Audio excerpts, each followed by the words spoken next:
Divisi Praise and Worship sedang membuka perekrutan Love Families. Perekrutan ini terbuka bagi saudara yang bertalenta di worship leader, singer, pemusik, multimedia, soundman, lighting, dan juga penari.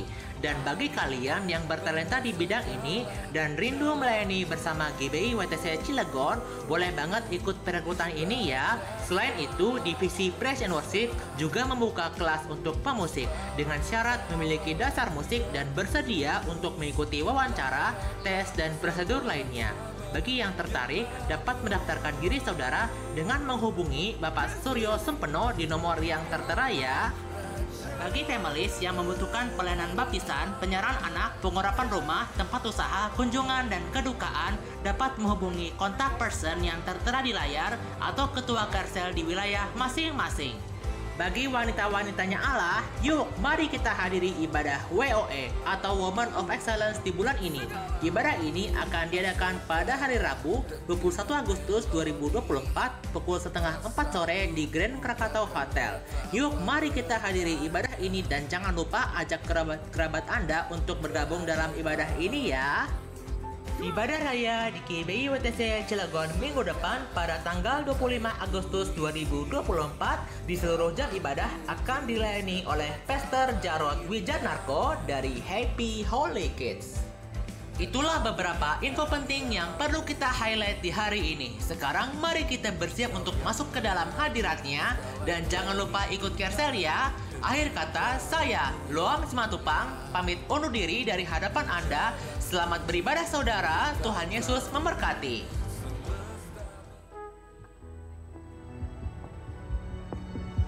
God knows what's best for us. He cares about our growth. He promises to guide and teach. Commit to follows God faithfully. Walking with God through His Word. God will show us the way. He will change our lives. Walking with God brings His blessing. Walking with God requires agreement. Walking with God.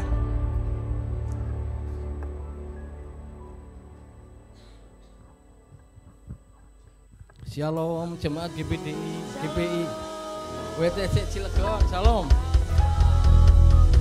Merdeka. Merdeka. Wah, kurang semangat. Merdeka.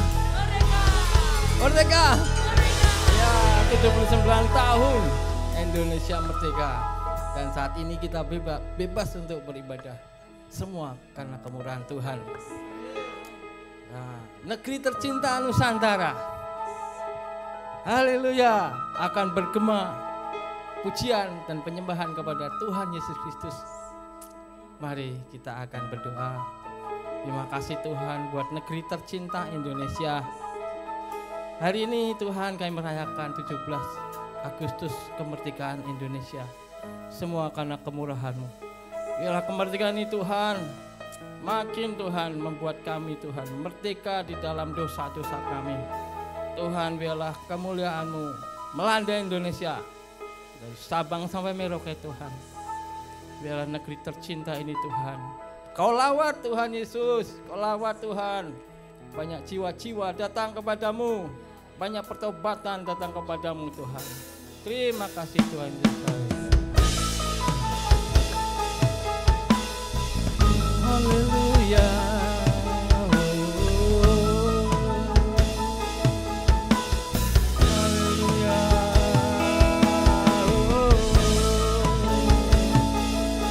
Indonesiaku tercinta,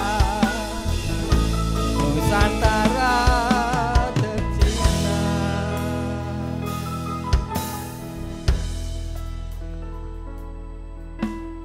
Yesuslah Tuhan yang layak ditinggikan, layak disembah oleh suku-suku bangsa. Dengan darah-Mu Kau telah tebus bangsaku. Genapi Tuhan firman-Mu atas negeriku. Oh, kami cintai Tuhan. Kami cinta Nusantara ini. Terima kasih Tuhan. Yesuslah Tuhan yang layak ditinggikan, layak disembah oleh suku-suku bangsa. Dengan darah-Mu Kau telah tebus dosaku. Genapi Tuhan firman-Mu. Akan dirimu hatiku rindu melihat kemuliaan-Mu. Hatiku rindu melihat curahan kuasa-Mu. Tanah tercinta negeriku Indonesia, ku berdoa Indonesia, bagi kemuliaan-Mu Indonesia, bagi kemuliaan-Mu. Oh haleluya. Mari kita ajak jemaat untuk bangkit berdiri. Kita akan menyanyikan lagu ini untuk kemuliaan Tuhan.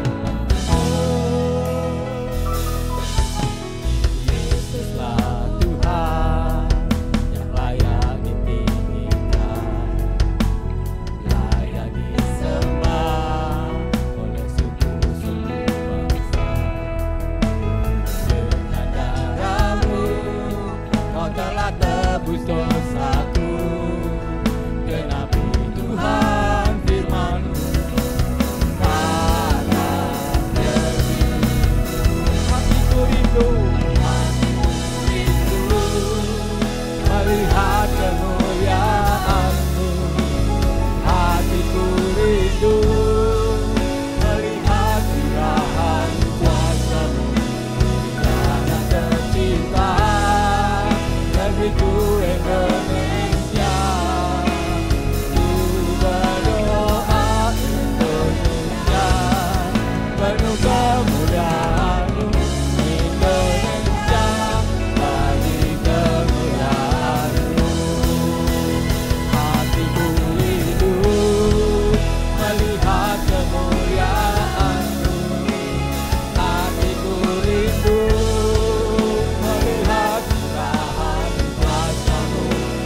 Tanah tercinta negeriku Indonesia, ku berdoa Indonesia, penuh kemuliaan-Mu Indonesia, bagi kemuliaan. Ya Allahku, ya Allahku, nyatakan kemuliaan-Mu. Ya Allahku, nyatakan curahan kuasa-Mu. Tanah tercinta negeriku Indonesia, ku berdoa Indonesia, penuh kemuliaan-Mu Indonesia, bagi kemuliaan-Mu Indonesia, bagi kemuliaan-Mu Indonesia, bagi kemuliaan-Mu. Haleluya. Haleluya, haleluya, bagi anak domba. Haleluya, haleluya, darahnya menyembuhkan setiap lidah, suku bangsa, semua makhluk dan pulau. Berikan beri, berikan hormat, dipujian bagi anak domba. Serukan haleluya, haleluya, haleluya, bagi anak domba. Haleluya, haleluya, darahnya menyembuhkan setiap lidah, suku bangsa, semua makhluk dan pulau.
kasih untuk kemerdekaan yang Kau beri.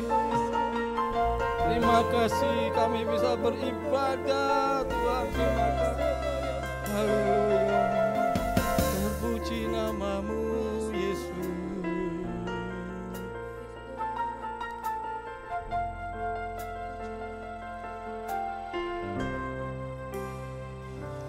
Kudus, kuduslah Tuhan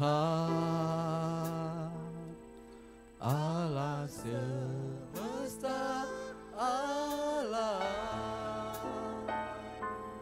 surga bumi penuh kemuliaan-Mu. Amin Tuhan. Segala puji bagi-Mu. Kuduslah Tuhan Allah semesta alam, surga bumi penuh kemuliaan. Oh, mari angkat pujian bagi Tuhan. Kudus, kuduslah Tuhan.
Ada satu nama yang di namanya itu Tuhan dimuliakan, badai diteduhkan. Yes. Satu nama yang meneduhkan badai yang bergelora. Amin.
Tuhan yang hebat. Haleluya.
Amin.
Wow, luar biasa ya. Tuhan kita, Tuhan pemenang. Amin. Kami ingin menyambut bagi Bapak dan Ibu yang baru pertama kali ibadah di tempat ini. Mohon untuk angkat tangannya, kami akan menyambut. Ada? Ada, haleluya. Yesus mengasihimu, kami mengasihimu, kami ucapkan shalom, selamat datang. Yesus mengasihimu, kami mengasihimu, kami ucapkan shalom, selamat datang di Bethlehem.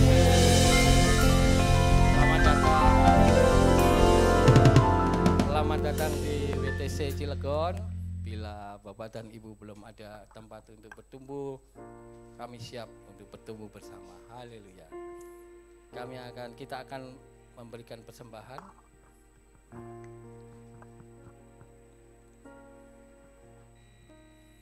Kita bisa memberikan lewat amplop atau QR code ya, yang tertera di bangku masing-masing. Ada yang belum terima amplop? Semua sudah ya? Mari kita akan bangkit berdiri, kita deklarasikan persembahan kita. Pada hitungan ketiga, 1, 2, 3. Pada saat kami membawa persembahan, kami percaya pintu surga terbuka dan berkat Tuhan dicurahkan. Saya menerima bisnis, pekerjaan, sekolah, dan kuliah yang lebih baik. Keuntungan, bonus, dan aset dilipat gandakan. Semua transaksi dibuat berhasil. Customer lama dan baru Tuhan datangkan. Semua pembayaran dapat dilunasi. Memiliki rumah di bumi dan di surga. Menerima hadiah, kejutan, dan penghargaan. Diberikan jodoh bagi yang belum punya pasangan.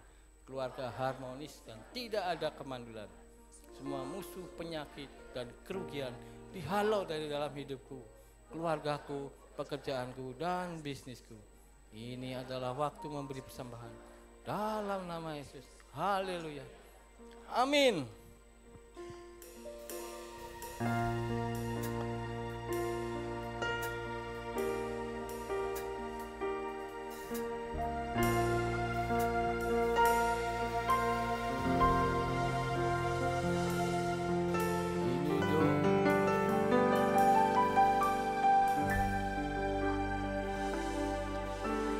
Doaku Tuhan buat Indonesia, sudah lama ku nanti lawatanmu. Ini doaku Tuhan buat negeri tercinta, pulihkan dan selamatkan negeriku. Doaku Tuhan buat Indonesia, sudah lama ku nanti lawatanmu. Ini doaku Tuhan buat negeri tercinta, pulihkan dan selamatkan negeriku. Lawatan Tuhan memulihkan, menghidupkan dan menyembuhkan.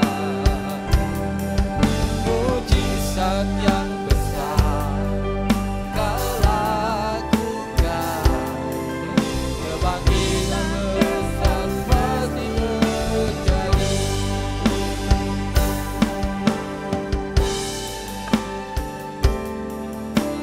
Darahmu sucikan Indonesia,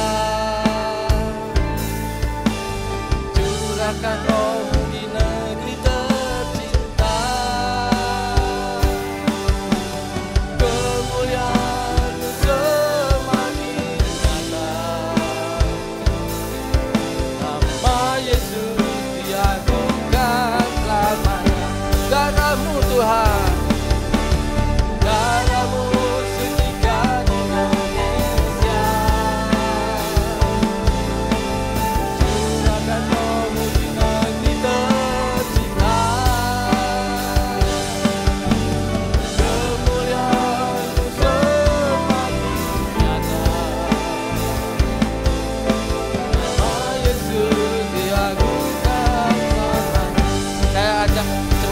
bangkit berdiri. Katakan Tuhan, memulihkan, menghidupkan dan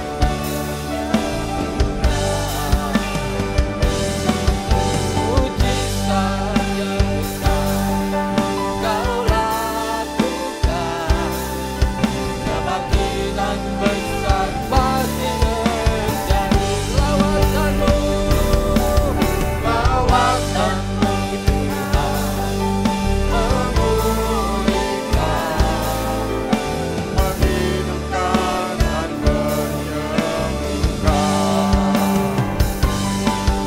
mujizat yang besar Kau lakukan, kebangkitan besar pasti terjadi.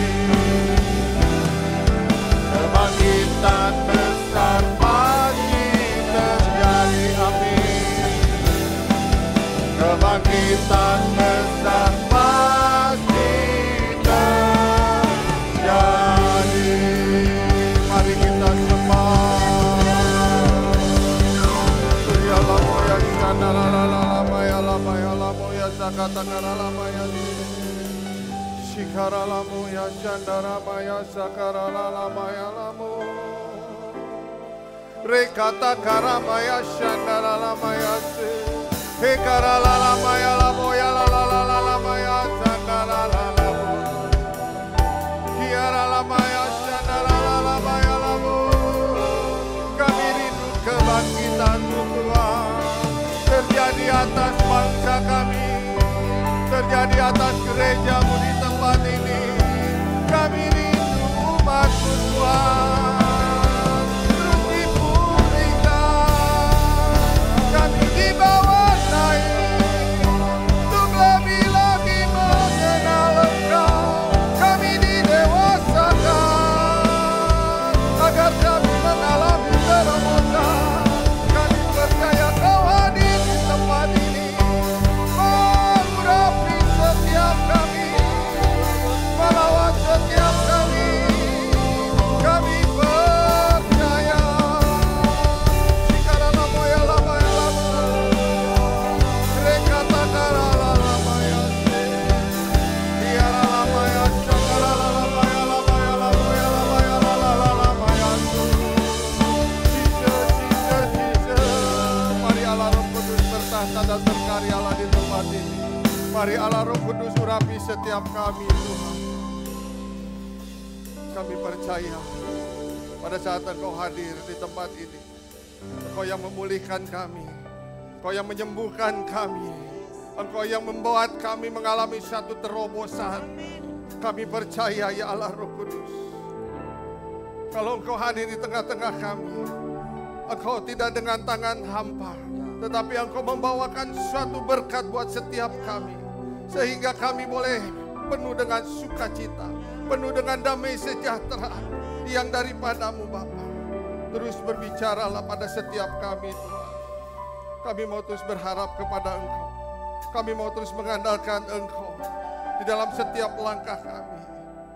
Biarlah Engkau yang menjadi Raja atas kami Tuhan. Karena kami menyerahkan seluruh aspek kehidupan kami hanya ke dalam tangan-Mu Bapa. Terima kasih Tuhan Yesus Kristus. Terima kasih Bapa. Terima kasih.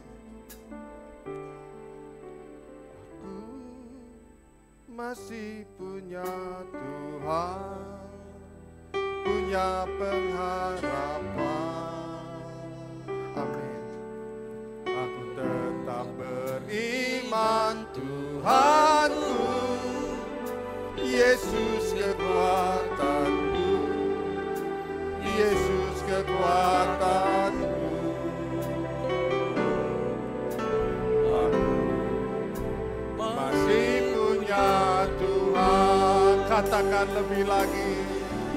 Aku masih punya Tuhan, punya pengharapan. Aku tetap beriman Tuhanku, Yesus kekuatanku, Yesus kekuatanku.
Kami mau terus beriman kepada Engkau.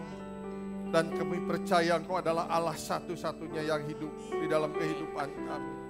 Engkau yang bertahta atas kehidupan kami. Terima kasih Tuhan Yesus Kristus. Terima kasih Allah Roh Kudus. Terus berbicaralah kepada kami. Sampaikan isi hati-Mu Tuhan atas setiap kami.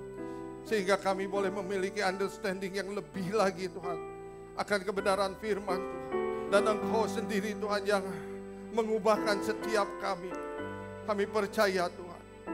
Engkau yang merindukan ada satu terobosan, ada satu perubahan di dalam setiap kehidupan kami. Sehingga semakin hari kami semakin serupa dengan Engkau Bapa. Ubahkan karakter kami, ubahkan paradigma kami, ubahkan cara berbicara kami Tuhan. Ubahkan Tuhan seluruh hati kami agar kami boleh lebih lagi mengasihi Engkau. Lebih lagi kami mengasihi setiap umat-Mu Tuhan. Terima kasih Bapa. Terus berikan kepada kami telinga seorang murid untuk kami boleh dengar-dengaran Tuhan. Dan Tuhan pakai hamba-Mu untuk menyampaikan isi hati-Mu. Hamba tidak mampu, hamba tidak bisa tanpa Engkau yang mengurapi hamba. Tanpa Engkau yang memimpin hamba. Sembunyikan hamba-Mu di balik salib-Mu Tuhan. Biar hanya Engkau yang di depan. Engkau yang memimpin segala sesuatunya Tuhan. Curahkan pengurapan-Mu di tempat ini. Curahkan lawatan-Mu Tuhan. Curahkan kasih-Mu Bapa. Biarlah Engkau yang melembutkan hati kami Bapa. Agar kami mau dibentuk sesuai dengan rencana dan rancangan-Mu. Agar setiap kami mau membuka hati kami. Untuk Engkau pakai lebih lagi Bapa. Untuk kemuliaan nama-Mu Tuhan. Ini kami umat-Mu Tuhan. Ini kami gereja-Mu Tuhan. Lawatlah setiap kami.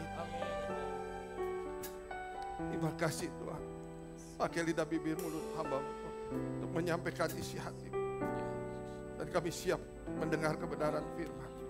Terpujilah ya Allah kami yang hidup. Di dalam dan demi nama Tuhan Yesus Kristus kita yang siap mendengar kebenaran firman Tuhan. Haleluya, sama-sama katakan amin. Jangan duduk dulu, kita angkat Alkitab kita atau gadget kita yang ada aplikasi Alkitab. Kita akan sama-sama mendeklarasikan firman Tuhan. Dalam hitungan yang ketiga, 2, 3. Aku percaya firman-Mu berkuasa. Aku percaya firman-Mu dapat mengubah seluruh hidupku. Aku percaya firman ini adalah Tuhan sendiri. Aku siap untuk menerimanya dan melakukannya. Dalam nama Yesus, haleluya, amin. Silakan duduk Bapak Ibu Saudara. Shalom. Oke. Saya akan melanjutkan khotbah minggu kemarin yang belum selesai. Masih dalam serial, Bang, ini judulnya yang itu, Bang, yang Becoming King, bukan yang ini. Masih dalam serial Rise and Shine bagian yang ke-17, dan Bapak Gembala memberikan judul Becoming King, menjadi Raja bagian yang kedua. Yang kemarin belum selesai disampaikan oleh hambanya Pak Pendeta Mardanus. Dan saya akan mereview apa yang kemarin disampaikan untuk mengingatkan kembali, dan mungkin barangkali ada Bapak Ibu yang minggu kemarin tidak hadir, biar kita bisa nyambung ya pengajaran dari Bapak Gembala. Siapkan Alkitab kita akan buka firman Tuhan di dalam 1 Petrus 2 ayat yang ke-9. Yang sudah ketemu katakan merdeka. Belum semuanya ya. 1 Petrus 2 ayat yang ke-9. Yang sudah ketemu katakan merdeka. Menyala abangku. Masih kurang semangat ya. Ayo menyala. Merdeka. Oke, 1 Petrus 2 ayat yang ke-9 kita akan sama-sama baca 2, 3. Tetapi kamulah bangsa yang terpilih, imamat yang rajani, bangsa yang kudus, umat kepunyaan Allah sendiri, supaya kamu memberitakan perbuatan-perbuatan yang besar dari Dia yang telah memanggil kamu keluar dari kegelapan kepada terang-Nya yang ajaib. Katakan amin. Firman Tuhan mengatakan di sini, kamulah bangsa yang terpilih, imamat yang rajani. Jadi yang mengatakan bahwa Bapak Ibu Saudara adalah imam dan raja adalah firman Tuhan sendiri, ya. Jadi jangan merasa, wah kok saya disebut raja, kok saya disebut imam. Ini firman Tuhan yang mengatakan, dan Bapak Ibu Saudara yang siang hari ini datang ke tempat ini adalah orang-orang yang sudah dipilih oleh Tuhan. Bukan suatu kebetulan Bapak Ibu datang beribadah di tempat ini, tetapi memang Tuhan sendiri yang memilih Bapak Ibu Saudara untuk mendengarkan kebenaran firman Tuhan siang hari ini, ya. Nah, jadi kalau kita sudah mengerti bahwa Tuhan sudah memilih kita untuk menjadi imam dan raja, ya. Kita punya fungsi sebagai imam dan kita juga punya fungsi sebagai raja. Nah, di sini siapa imam? Boleh angkat tangan yang menjadi imam? Tentunya bapak-bapak, para suami adalah imam di dalam keluarganya. Betul nggak? Nah, sekarang saya tanya bapak-bapak atau para suami, apa fungsi daripada imam?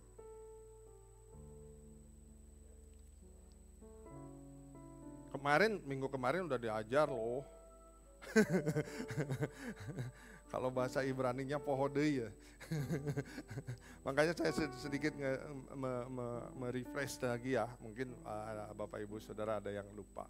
Jadi imam berfungsi sebagai pensyafaat, berdoa, ya, atau sebagai perantara antara Tuhan dengan umatnya. Nah, pertanyaan kedua, kalau kita para suami atau para bapak-bapak sebagai imam, umatnya siapa? Tentunya istri dan anak-anak. Jadi kita harus sebagai imam itu harus menjadi perantara antara Tuhan dan istri anak-anak kita. Kita harus berdoa buat anak-anak kita dan istri kita kepada Tuhan. Makanya bapak-bapak, ibu-ibu, bapak-bapak dan para suami itu harus mau berdoa. Ada bapak-bapak yang gak mau berdoa, artinya bapak-bapak belum berfungsi sebagai imam. Karena di sini dikatakan untuk berfungsi sebagai imam, kita sebagai para imam di dalam keluarga harus mau bersyafaat, harus mau berdoa, menyampaikan apa yang menjadi kebutuhan atau kerinduan dari istri dan anak-anak kita, ya. Nah, kalau di gereja, ya, siapa umatnya? Saudara dan saya sebagai umatnya Tuhan, ya, jemaatnya Tuhan. Dan saya percaya para pemimpin yang ada di wadah ini juga terus berdoa buat saudara.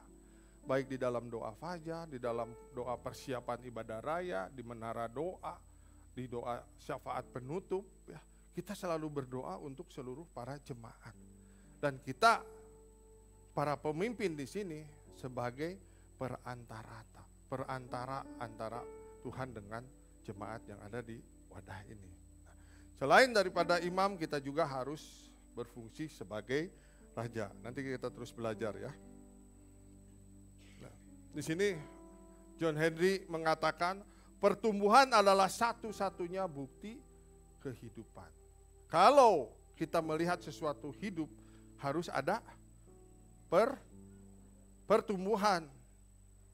Namanya hidup itu harus bertumbuh. Pohon kalau diem aja nggak bertumbuh artinya mati. Tapi kalau bertumbuh kita bisa melihat semakin tahun semakin besar. Bahkan semakin tahun dia semakin menghasilkan buah. Ya, begitu juga dengan saudara dan saya.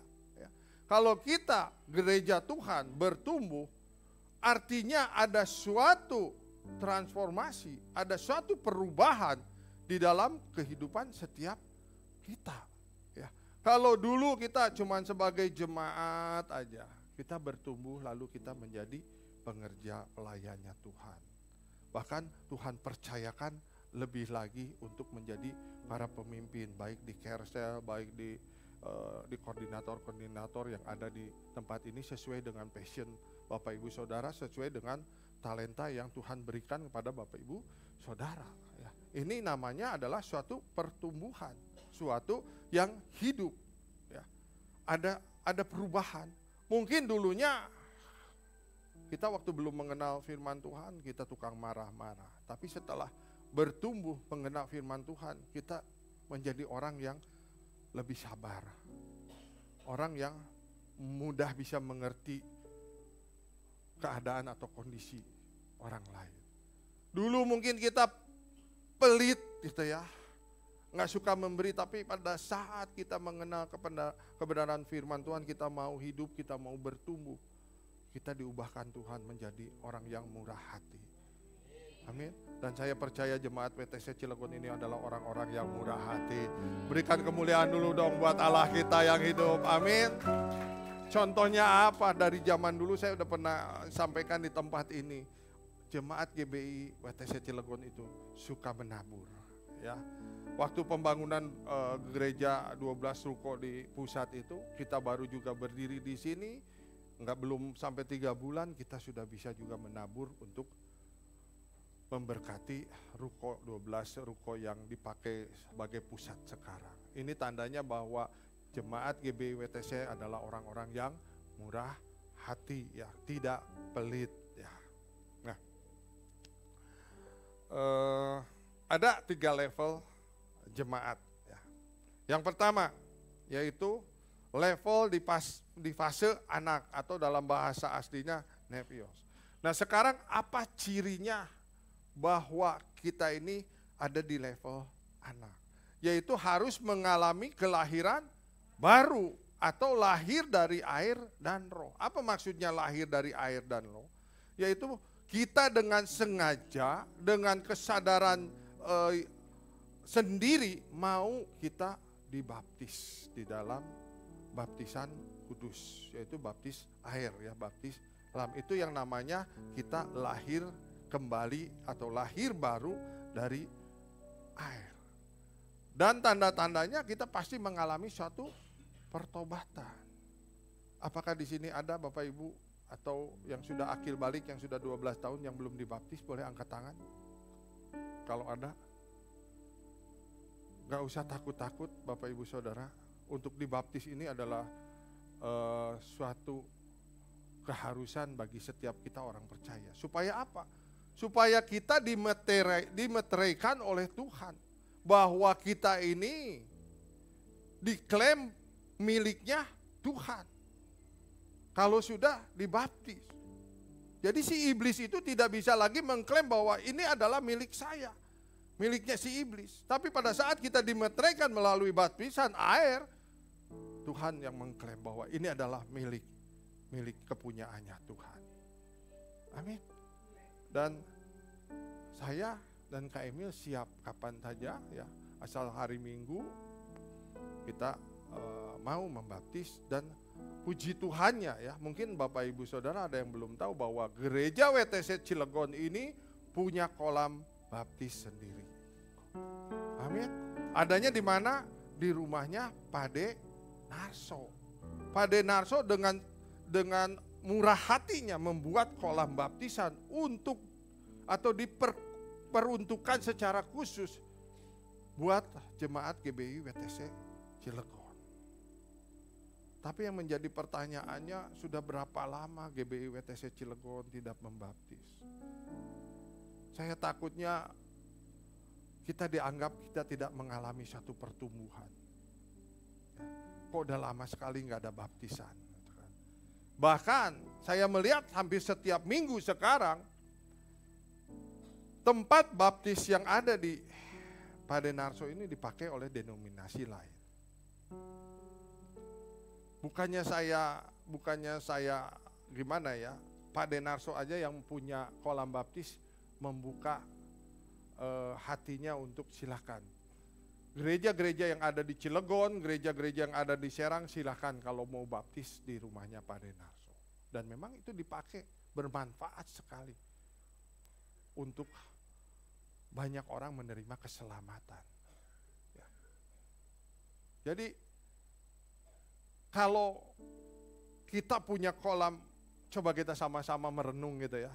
Kita punya kolam pribadi, tetapi yang pakai orang lain gitu kan, jadinya miris atau ngenes juga gitu ya. Jadi saya mohon kepada Bapak Ibu yang punya anak yang sudah 12 tahun, segeralah suruh dibaptis untuk menerima meterei dari Allah. Dan Tuhan sendiri yang pasti akan mengklaim bahwa ini adalah milikku. Tidak boleh siapapun merebut daripadaku. Enggak ada ruginya kok kalau dibaptis itu. Bahkan kita benar-benar menerima anugerah yang daripada Tuhan ya. Kita punya kolam sendiri, ayo kita pergunakan dengan maksimal. Pak Marda kemarin jangan bilang nantilah baptisannya kalau udah mau menikah baru dibaptis karena diminta surat baptis. Jangan. Kalau masih sempat gitu kan. Kalau sudah datang Tuhan Yesus yang kedua kalinya kita nggak tahu. Kita belum dimeteraikan oleh Tuhan. Kita belum menerima meterei dari Tuhan. Bagaimana itu? Jangan sampai nanti tarik-tarikan gitu kan. Kata Tuhan, ini milikku, kata si iblis, ini milikku, jadi repot. Tapi kalau sudah dibaptis, sudah dipastikan bahwa ini adalah miliknya Tuhan. Yang setuju katakan, amin. Ya. Nah ini yang pertama, fase anak yaitu mengalami kelahiran baru. Ya. Tentunya kalau sudah dibaptis, sudah mendapatkan pengajaran-pengajaran, kita juga pasti bisa minta juga untuk supaya dibaptis oleh Roh Kudus ya.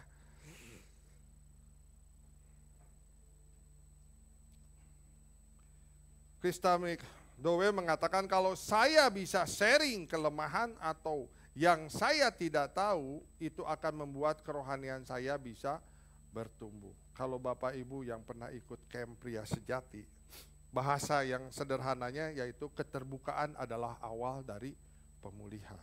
Kita men-sharingkan ya, kelemahan kita bukan berarti kita mau mempermalukan diri sendiri. Kita sudah mengerti kalau kita men-sharingkan kelemahan kita, artinya kita mau mengatakan kepada si iblis itu, kamu tidak bisa lagi membodohi saya. Kamu tidak bisa lagi membuat saya untuk berdosa. Karena pada saat kita men-sharingkan kelemahan kita yang tadinya merupakan blind spot buat setiap kita tidak mengerti, kita tidak tahu. Pada saat kita terbuka, maka pertumbuhan kerohanian kita akan semakin naik. Amin. Ya, di sini makanya sekali lagi ya, kalau kita melihat juga hamba-hamba Tuhan yang sering khotbah di sini, mereka tidak malu-malu, tidak ragu-ragu. Dulu saya mantan narkoba, dulu saya peminum yang boleh dikatakan alkoholik, dulu saya anak jalanan. Ya, bukan artinya mau mempermalukan diri kita sendiri, tetapi kita mau menunjukkan bahwa kita sudah berubah, kita sudah bertumbuh, kita sudah mengalami transformasi. Karena Tuhan sendiri yang mengubah setiap kehidupan kita. Amin. Ya. Kalau ingat, Pastor Eric mengatakan Tuhan tidak melihat masa lalu kita. Yang Tuhan lihat adalah masa depan kita. Kalau kita sudah pulih, kita sudah bertobat, mau dipimpin oleh Tuhan, itu yang akan Tuhan perhatikan. Tuhan akan memberikan rencana-rencana masa depan kita buat kita, dan kita percaya bahwa rencana Tuhan masa depan kita adalah masa depan yang penuh hilang gemilang. Ya, rancangannya adalah rancangan damai sejahtera, bukan rancangan kecelakaan. Ya. Sekali lagi, jadi kalau mau kita terbuka, artinya kita mau bertumbuh di dalam kerohanian kita. Nah, yang kedua, setelah fase anak, kita masuk di dalam fase putra atau fase dewasa, fase yang sudah akil balik, sudah dibaptis, dan dalam bahasa aslinya disebut huios. Ya. Fase dewasa ini adalah fase yang sudah mengalami terobosan. Siapa yang pengen mengalami terobosan? Ya. Terobosan itu ada 3 poin. Ya. Yang pertama, terobosan di dalam pribadi kita, tentang pengenalan kita akan firman Tuhan, tentang pengenalan kita kepada Tuhan. Yang kedua, terobosan di dalam keluarga. Ya, mungkin sebelum kita mengenal firman Tuhan, waduh, keluarga kita banyak sekali masalah, banyak sekali pertentangan. Ada perbedaan pendapat sedikit aja menjadi suatu masalah yang menjadi besar. Ya. Nah, kalau mau mengalami terobosan dalam keluarga, ya puji Tuhannya di sini juga ada yang namanya TC07. Masuklah ke dalam pengajaran TC07. Untuk mendapatkan terobosan dalam pribadi ada TC01. Supaya kita mengenal secara pribadi siapa sih Allah sesungguhnya yang kita sembah ini. Siapa Allah yang hidup yang menyelamatkan umat manusia ini. Masuklah di TC01 supaya kita bisa bertumbuh, supaya kita bisa mengalami terobosan. Ya. Yang ketiga, terobosan apa? Terobosan dalam keuangan. Saudara mau mengalami terobosan dalam keuangan? Yang kenceng dong. Kalau mau ya masuk di dalam TC02 ya, supaya kita mengerti bagaimana mengelola keuangan dengan baik dan benar sesuai dengan firman Tuhan. Dan Tuhan sendiri yang akan memberikan kekuatan kepada kita untuk memperoleh kekayaan. Artinya pada saat kita sudah mengerti bagaimana caranya kita mengelola keuangan kita, ya, Tuhan pasti memberikan kepercayaan, kekayaannya kepada setiap kita. Amin. Nah, saya akan baca firman Tuhan di dalam Galatia 4 ayat 1 dan 2 ya. Saya akan membedakan apa sih bedanya antara anak dengan putra dengan fase yang sudah akil balik, sudah dewasa ini. Di dalam Galatia 4 ayat 1-2 dikatakan firman Tuhan seperti ini. Yang dimaksud ialah selama seorang ahli waris belum akil balik, sedikit pun ia tidak berbeda dengan seorang hamba. Ya. Sungguh pun ia adalah tuan dari segala sesuatu, tetapi ia berada di bawah perwalian dan pengawasan sampai pada saat yang telah ditentukan oleh Bapa. Gampangnya begini, atau contohnya seperti begini. Seorang anak yang baru berusia 2 tahun atau 3 tahun. Ini gak ada bedanya dengan seorang hamba. Padahal dia ahli waris. Dia seorang anak. Ya. Misalnya orang tuanya menaruh makanan yang enak atau minuman yang enak di dalam kulkasnya. Anak ini pasti pada saat mau makanan itu dia meminta tolong kepada pengasuhnya atau mbaknya. Mbak, saya pengen makanan yang ada di dalam kulkas. Enggak bisa dia langsung secara otomatis ngambil sendiri. Ya. Dan di sini firman Tuhan katakan enggak ada bedanya dengan seorang hamba. Karena dia masih seorang anak. Ya. Bahkan mungkin juga bisa berebutan dengan mbaknya gitu ya. Mbaknya lebih gersep lagi ngambil makanan yang di kulkas itu yang enak-enak. Pada saat orang tuanya nanya, ini kok mbak cepat habis? Iya tuh anaknya minta terus, padahal yang makan mbaknya. Itu bedanya anak ya. Nah sekarang kalau putra, ya, dia tahu di kulkas itu walaupun orang tuanya yang membeli, dia dengan nggak perlu lagi izin siapa-siapa. Dia tahu dia ahli waris, dia tahu bahwa ini adalah kepunyaan dia. Dia tinggal buka kulkasnya, dia ambil apa yang dia mau, baik makanan maupun minuman. Bahkan kalau mbaknya mau ngambil, dia bisa, Ait, ini milik saya. Kamu gak berhak untuk mengambilnya. Nah ini perbedaan fase anak dan fase putra yang sudah dewasa. Ya. Dan saya berdoa jemaat WTC Cilegon ini terus meningkatkan level kerohanian kita dari fase anak kepada fase putra. Supaya kita bisa mengalami terobosan. Amin. Ya. Nah sekarang yang ketiga inilah fase menjadi raja. Tahapan di mana seseorang sudah menemukan panggilannya atau memiliki domain atau wilayah area untuk melayani. Setelah fase dewasa kita mengerti panggilan Tuhan buat kita. Di area apa sih? Kita punya panggilan, kita punya passion, kita punya karunia.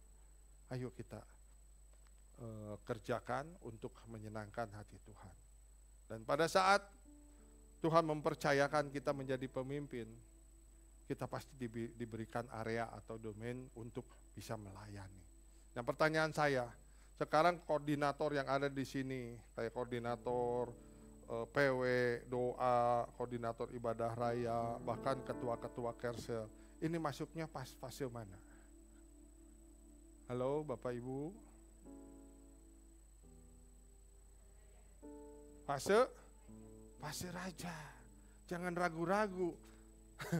Apa karena ibu ketua Kersel jadi ragu-ragu? Ini masuknya fase raja. Kenapa? Karena sudah menemukan panggilannya dan memiliki wilayah. Ada orang-orang yang dipimpinnya. Amin. Ini masuk dalam fase raja. Jangan kita berpikir terlalu jauh. Waduh, fase raja itu kayak apa? Orang yang punya domain, orang yang punya wilayah, orang yang punya orang-orang yang dipimpin, itu sudah masuk dalam fase raja. Semua koordinator yang di sini adalah masuknya dalam fase raja, gitu kan? Ya, kalau mau lebih jelasnya lagi, baca di dalam Wahyu 5 ayat yang ke-10. Tapi saya cuma mereview aja sebentar ini, ya.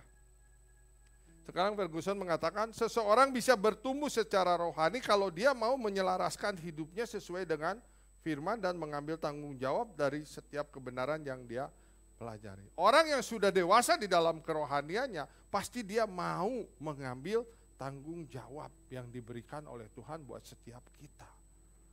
Kalau anak pasti nggak mau mengambil tanggung jawab. Tapi kalau orang yang sudah dewasa, apalagi yang sudah menemukan callingnya di dalam Tuhan, pasti dia mau menerima tanggung jawab. Karena sesuai dengan talenta, sesuai dengan karunia yang Tuhan berikan kepada setiap kita. Ada dua orang hamba Tuhan, ya, ini di dua kota. Ya. Dia sama-sama berdoa, dia sama-sama berpuasa. Lalu satu ketika dia bertemu di satu kota, dan Tuhan berbicara kepada kedua hamba Tuhan ini perkataan yang sama. Yang menyatakan bahwa kalau gereja mau bertumbuh, maka gereja harus menguasai 7 pilar. Atau disebut juga 7 mountain, atau disebut juga 7 giant. 7 pilar, 7 gunung atau 7 raksasa, itu sama aja. 7 pilar ini adalah sesuatu yang susah, yang sukar untuk dikuasai. Untuk supaya gereja mau melayani, ini bukan sesuatu yang mudah. Nah, pilar-pilar apa aja yang harus istilahnya dikuasai oleh gereja, ya.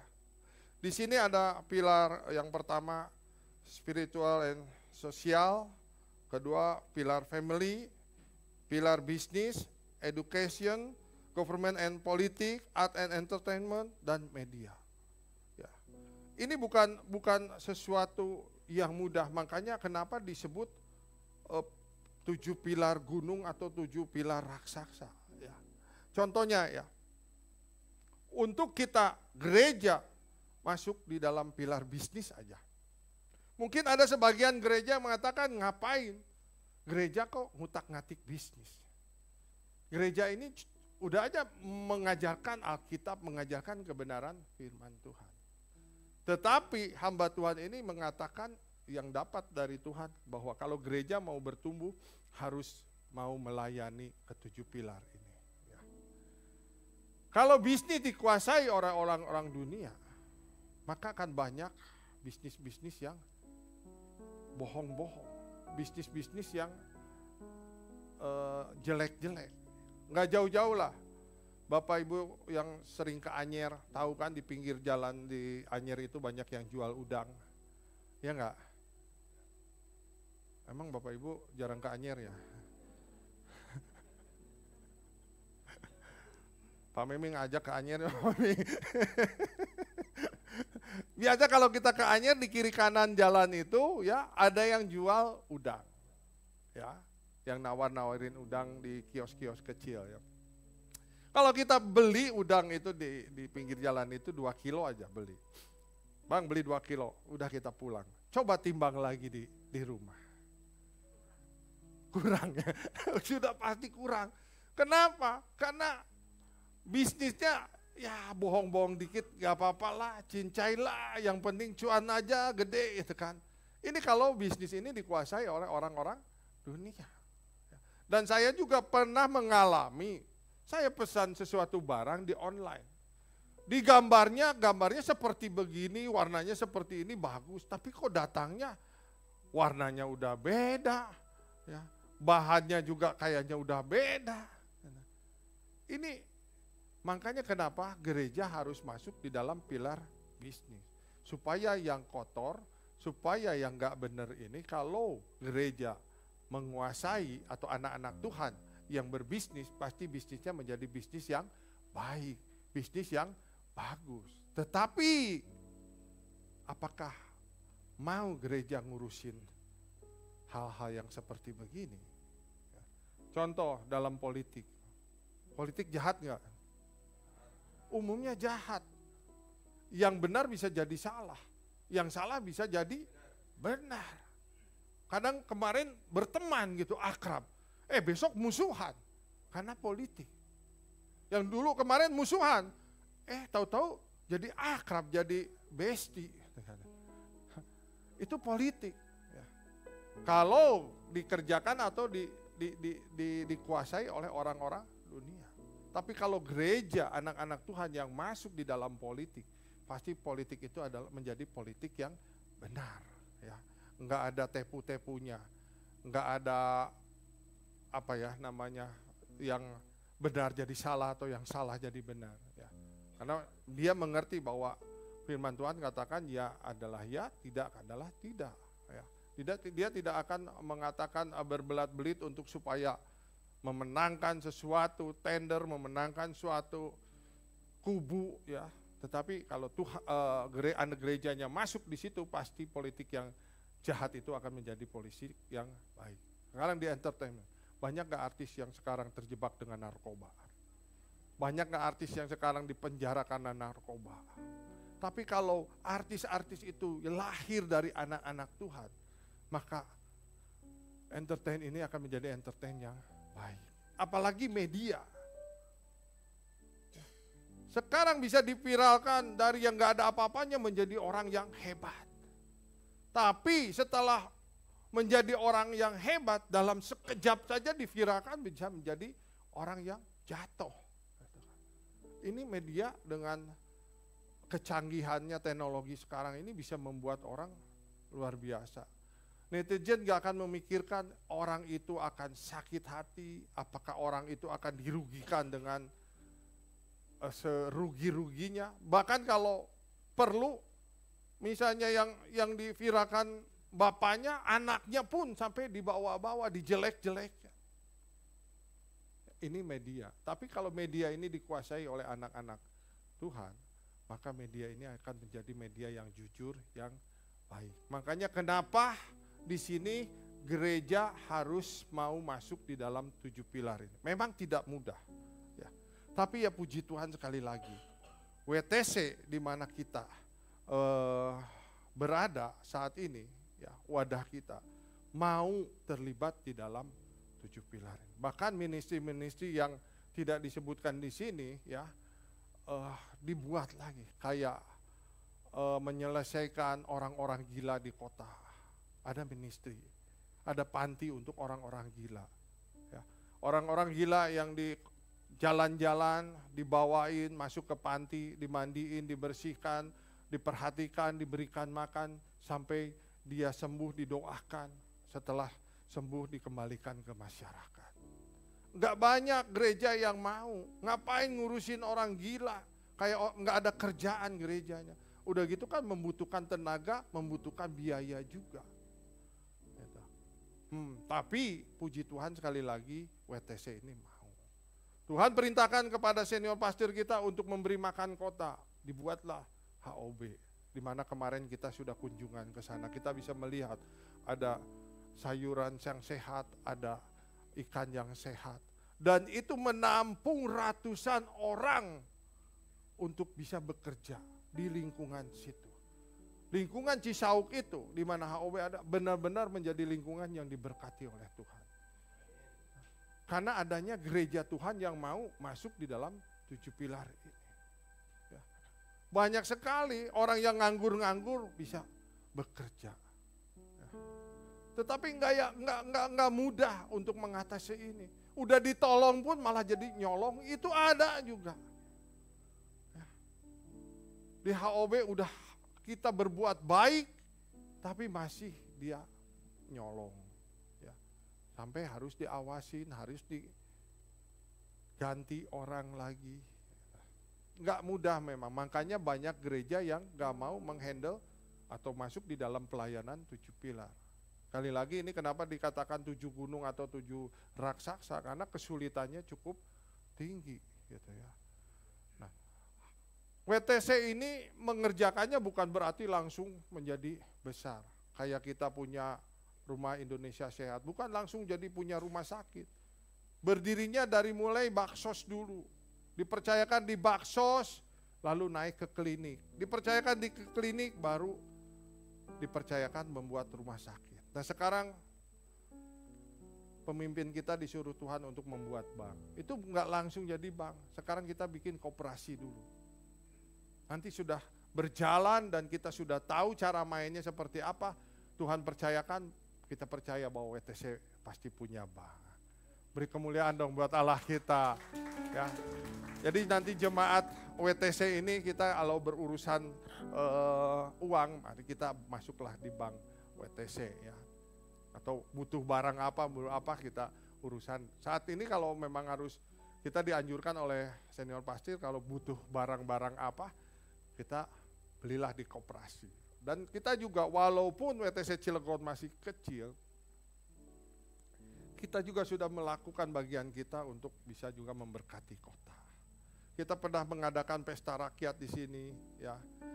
Mengadakan baksos ya, memberi diakonia, terus mengadakan pengobatan gratis, sunatan massal secara gratis ya.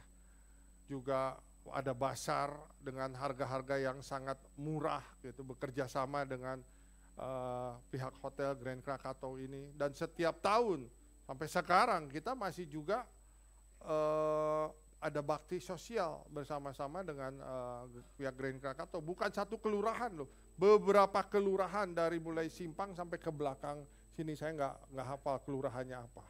Jadi boleh dikatakan sudah hampir masuk ke satu kecamatan. Kita ikut ambil bagian. Untuk apa? Supaya kita juga bisa masuk di dalam pilar ini. Bisa menjadi berkat buat orang-orang yang ada di sekitar kita. Dan memang ini adalah visi kita. Ya.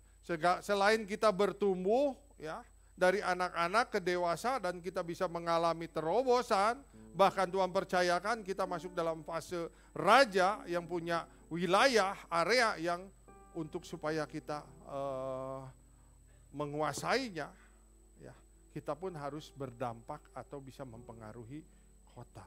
Ya. Mungkin skalanya masih kecil, tetapi kita percaya bahwa kalau kita dipercaya hal yang kecil, Tuhan pasti percayakan juga hal yang lebih besar lagi. Nah, ini makanya kenapa kita gereja harus mau menguasai 7 pilar. Nah, tetapi di sini ada 2 paradigma gereja tentang ke-7 pilar ini. Yang pertama yaitu paradigma gereja lama. Paradigma gereja lama ini seperti Saul yang melihat 7 pilar atau melihat raksasa.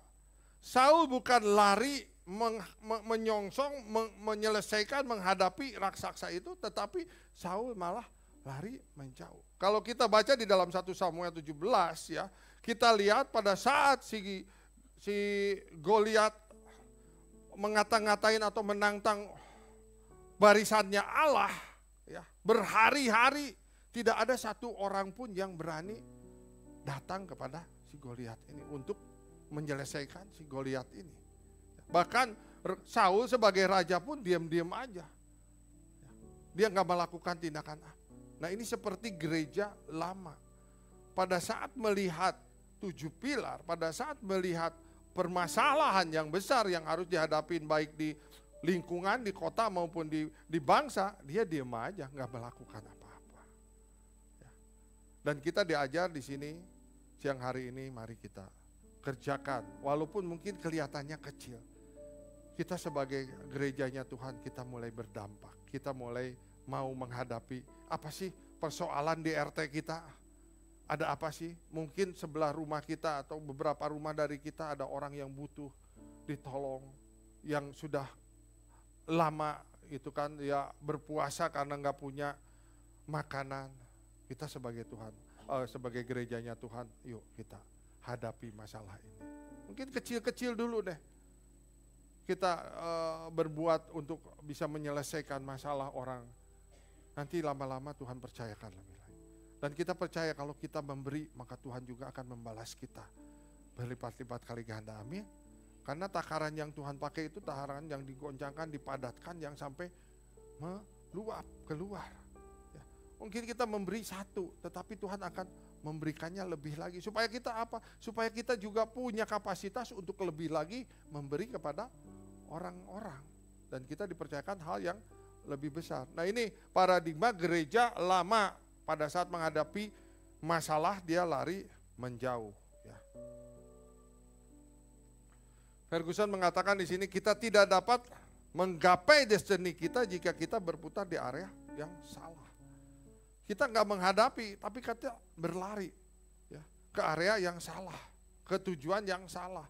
Makanya kita tidak bisa mencapai atau menggapai apa yang menjadi destiny-nya Tuhan terhadap gerejanya. Ya. Nah sekarang yang kedua, ya, paradigma yang kedua adalah gereja dengan paradigma yang baru. Nah ini contohnya seperti apa? Seperti Daud. Pada saat melihat Goliat, pada saat melihat masalah terhadap bangsa Israel, dia nggak lari menjauh, tapi dia lari mendekat. Dia menyongsong untuk menyelesaikan masalah yang dihadapi oleh bangsa Israel. Dia perangi, dia kerjakan apa yang menjadi bagian dia dengan dia percaya bahwa Allah pasti turut bekerja untuk menyelesaikan masalah ini. Ya. Kalau kita baca di dalam 1 Samuel 17 ayat yang 48 ya. Ketika orang Filistin itu bergerak maju untuk menemui Daud, maka segeralah Daud berlari ke barisan musuh untuk menemui orang Filistin itu. Ini adalah gereja dengan paradigma yang baru.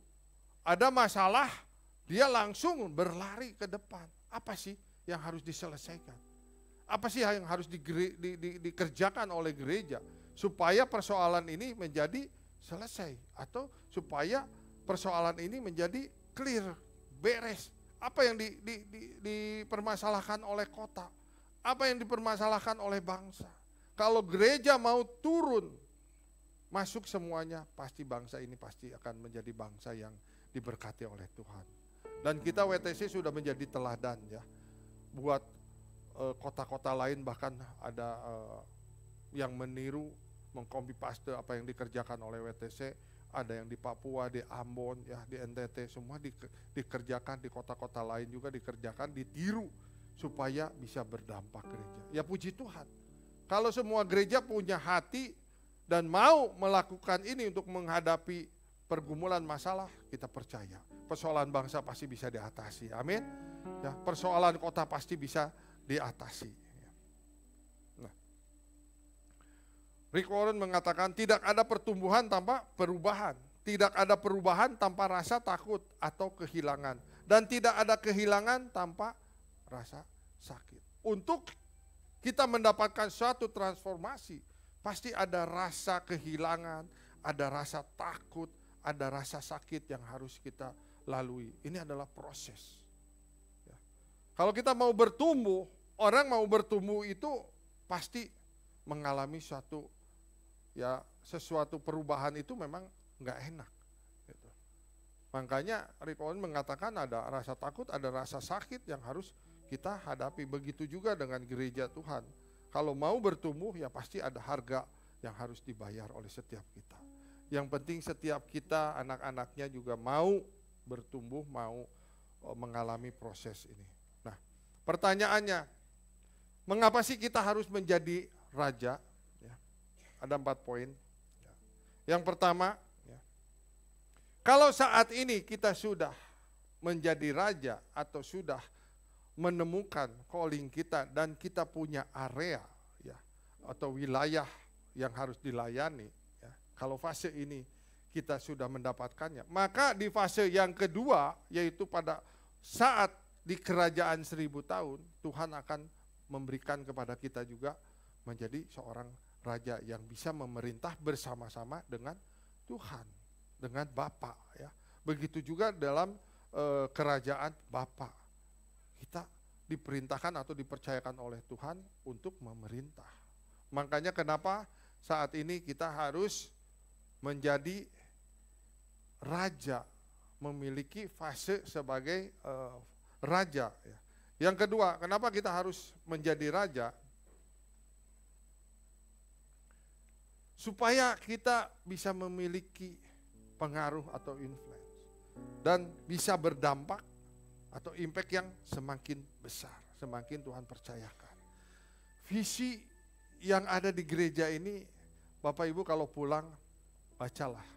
Setiap pulang bacalah, renungkan, lalu hidupi dan lakukan, kerjakan apa yang menjadi visi gereja ini. Ya, maka lambat laun kehidupan kita akan semakin baik, semakin didewasakan oleh Tuhan. Dan kita mengerti, oh iya, saya ada di kota Cilegon ini, saya harus berfungsi. Saya ada di kota Cilegon ini, saya harus bisa berdampak, bermanfaat. Minimal buat lingkungan yang terdekat saja. Amin. Saudara mau baca setiap pulang dari ibadah ini. Supaya kita lebih mengerti lagi, supaya lebih nancep lagi visi gereja ini. Ya. Dan kita kerjakan bersama-sama. Ya. Yang ketiga, kenapa kita harus menjadi raja? Untuk memperluas kerajaan Allah. Ya. Kalau kita bisa berpengaruh, kita bisa berdampak, pasti kerajaan Allah ini semakin diperluas. Saudara mau di kota Cilegon ini, WTC Cilegon semakin luas, semakin berdampak, semakin memperbesar kerajaan Allah. Amin. Yuk kerjakan bagian kita. Kita harus berfungsi sebagai raja ya, untuk supaya bisa memperluas kerajaan Allah di kota Cilegon ini. Ya. Tony Evans mengatakan Tuhan akan menemukan kamu dimanapun kamu berada untuk membawamu ke tempat yang Tuhan tunjukkan. Saat ini mungkin kita bisa mengatakan atau kita bisa menolak apa yang menjadi rencana Tuhan. Enggak maulah Tuhan. Seperti kita memiliki paradigma gereja lama. Enggak maulah, enggak mau dikerjakan. Tapi ingat ya, bahwa Tuhan itu kemanapun kita lari, Tuhan itu pasti bisa menemukan kita. Yunus menghindar dari apa yang diperintahkan Tuhan. Tuhan cari, bahkan Tuhan punya cara bagaimana untuk menemukan Yunus dan Yunus mau kembali kepada tujuan semula, tujuannya Allah. Dengan caranya Tuhan yang aneh itu kan, Yunus sampai harus dimasuk ke dalam perut ikan yang besar, 3 hari dia nggak makan, nggak minum, dia mungkin bertobat di dalam perut ikan, dia benar-benar mengakui bahwa dia mau apa yang Tuhan inginkan, mengerjakan apa yang Tuhan inginkan, sehingga ikan itu membawa kepada tujuan semualanya Allah. Dan saya berdoa di sini jangan ada yang sampai Tuhan punya cara yang aneh-aneh buat kita. Lebih baik kita ayo katakan, Tuhan ini aku, pilihlah aku dan utuslah aku sesuai dengan Tuhan yang mau. Ya, enggak berlaku Tuhan pilihlah aku, utuslah dia, udah enggak berlaku ya. Kalau kita anak-anak yang sudah dewasa, kalau ini kita mau memikul tanggung jawab. Tuhan pilihlah aku, maka Tuhan akan mengutus kita ya, mengutus aku ya, bukan mengutus dia ya.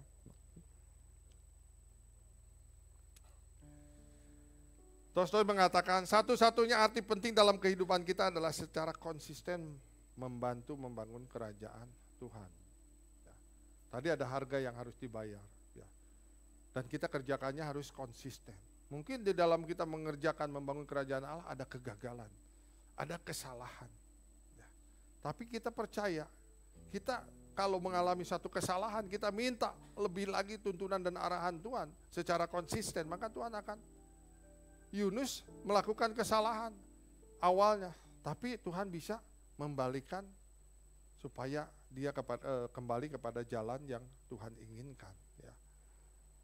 yang penting kita mau secara konsisten untuk mengerjakan apa yang Tuhan mau. Nah, yang keempat, yang terakhir, kenapa kita harus menjadi raja? Ya, supaya kita bisa memerintah sehingga bisa menyelesaikan amanat agung dan menguasai bumi. Matius 28 ayat 18-20 katakan, jadikanlah semua bangsa muridku.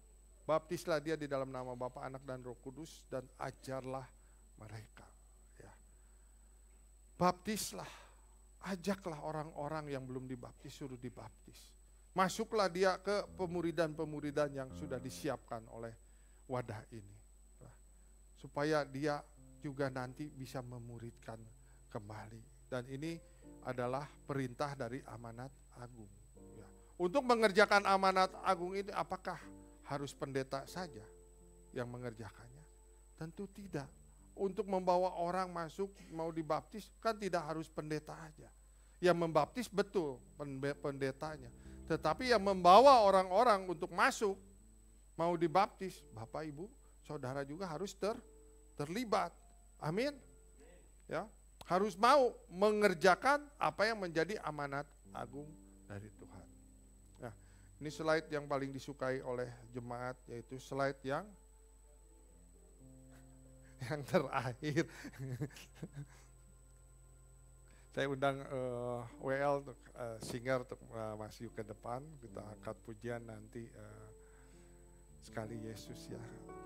Bill Bright mengatakan tidak ada panggilan yang lebih tinggi atau keistimewaan yang lebih besar dari seorang yang terlibat untuk memenuhi amanat agung. Tidak ada keistimewaan yang lebih tinggi atau panggilan yang lebih tinggi daripada kita mengerjakan amanat agung. Amin. Nah, kita angkat pujian.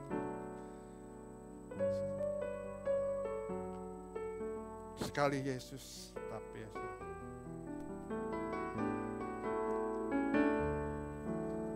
Sekali Yesus, selamanya Yesus, harapanku tak akan hilang, karena kasih-Nya sekarang ku ada.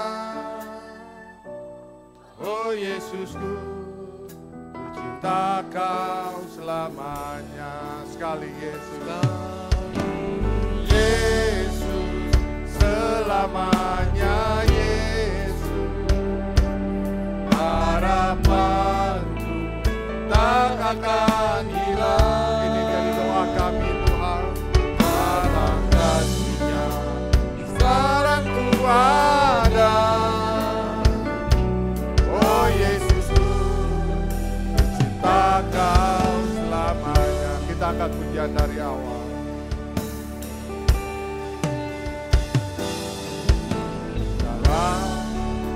Segala keadaan,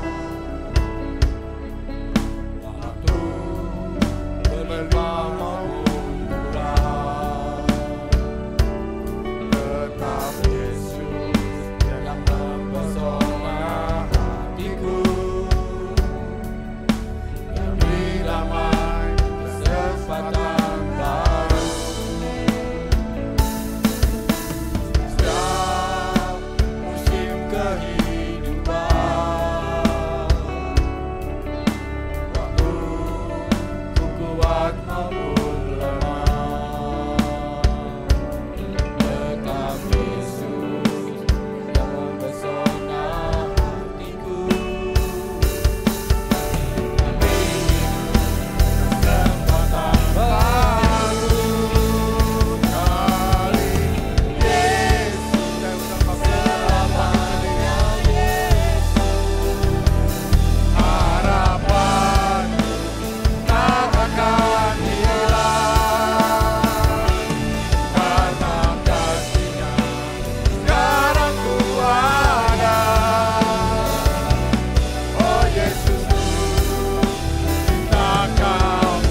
Kami percaya sekali Yesus tetap Yesus dan pengharapan kami hanya kepada Engkau. Hamba-Mu sudah selesai menyampaikan isi hati-Mu Tuhan. Biar Engkau ya Allah Roh Kudus yang terus memimpin, mengurapi Tuhan, yang terus juga memberkati setiap umat-Mu Tuhan. Kami percaya dimanapun umat-Mu Tuhan berada, Tuhan yang terus mengurapi, melawat mereka semua Tuhan. Mengajar mereka lebih lagi Tuhan untuk mengerti Tuhan destiny yang Tuhan taruh. Mengajar mereka untuk semakin hari semakin naik level Tuhan. Terima kasih Tuhan untuk pengajaran siang hari ini Bapak. Terus urapi hamba-hamba-Mu Tuhan yang ada di tempat ini. Tuhan berkati mereka semua Tuhan. Pakai mereka semua untuk melayani Engkau lebih lagi Bapak. Begitu juga dengan Ko Joni sebagai owner di tempat ini Tuhan. Kami berdoa Tuhan untuk kesehatan Ko Joni. Tuhan memberkati Ko Joni Tuhan. Berkati keluarga, rumah tangga, bisnisnya, pekerjaannya, karyawannya, semua tamu-tamu yang menginap di hotel ini Tuhan berkati. Begitu juga yang siang hari ini Tuhan, kami percaya tidak ada yang kebetulan. Kami datang beribadah di tempat ini karena Tuhan sendiri yang memanggil, Tuhan sendiri yang memilih kami Tuhan. Untuk mendengarkan kebenaran firman-Mu ini Tuhan, sehingga kami boleh diubahkan paradigma kami. Kami mau menjadi gereja yang baru Tuhan. Pada saat ada masalah, pada saat ada tantangan, pada saat ada pergumulan Tuhan yang harus kami hadapi, kami akan berlari ke depan Tuhan untuk menyelesaikannya. Berikan Tuhan kepada kami kekuatan, berikan hikmat kepada kami untuk kami dapat menyelesaikan setiap apapun yang menjadi pergumulan kami. Tuhan, kami berdoa agar semua umat-Mu pada saat pulang Kau juga yang melindungi Tuhan, menjagai mereka, tibakan mereka tanpa kekurangan sesuatu apapun juga Tuhan, sehingga sukacita-Mu senantiasa ada pada mereka Bapak. Berkati Tuhan, berkati mereka semua. Terima kasih Tuhan Yesus Kristus, terima kasih. Dan sebelum pulang biarlah berkat-Mu menyertai kami dan kami siap menerima berkat yang daripada-Mu. Mari arahkan hati, angkat kedua tangan kita. Tuhan memberkati Engkau dan melindungi Engkau.